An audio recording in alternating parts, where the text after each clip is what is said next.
தமிழகத்தில் நீதிக் கட்சியின் முக்கிய கோரிக்கை என்ன? சரியான விடை தமிழர்களுக்கு சுயராஜ்யம். தமிழ்நாட்டில் ஒத்துழையாமை இயக்கத்தை வழிநடத்தியவர் யார்? சரியான விடை திருப்பூர் குமரன்.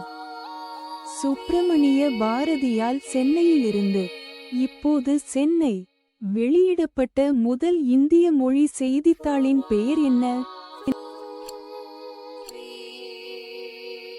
சரியான விடை சுதேசமித்திரன். 1925இல் தமிழ்நாடு உழைப்பாளர்கள் கூட்டமைப்பை நிறுவியவர் யார்? சரியான விடை ஈ.வி. ராமசாமி பெரியார். ஈ.வே. ரா தலைமையிலான இயக்கத்தின் பெயர் என்ன? ராமசாமி பெரியார் திராவிட மக்களுக்கு தனி நாடு அமைப்பாரா? சரியான விடை திராவிட நாடு இயக்கம்.